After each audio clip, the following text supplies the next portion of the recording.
Naitala po kahapon ang pinakamalamig na temperatura sa Pag-asa Science Garden ngayong Enero na bumaba po sa 20.3 degrees Celsius. Ayon po sa Pag-asa, asahan na ganito kalamig na panahon hanggang Pebrero.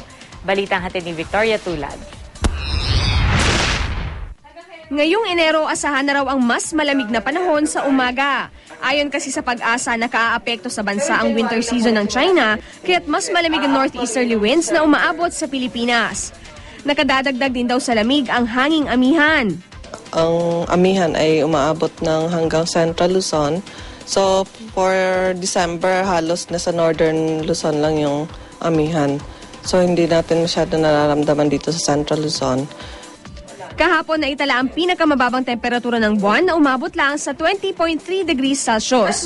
Noong Disyembre, nasa 21.2 degrees Celsius ang pinakamalamig na araw.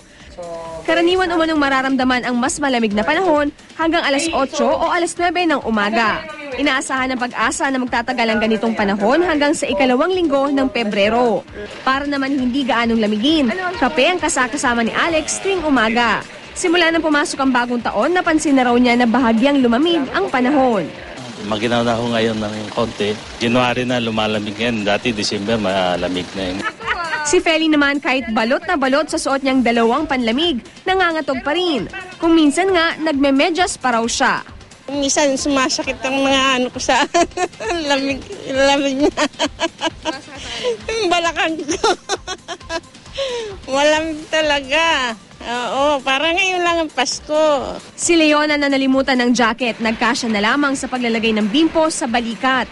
Bagaman nilalamig, hindi daw siya nagrereklamo lalo't mas gusto niya ang ganitong uri ng panahon.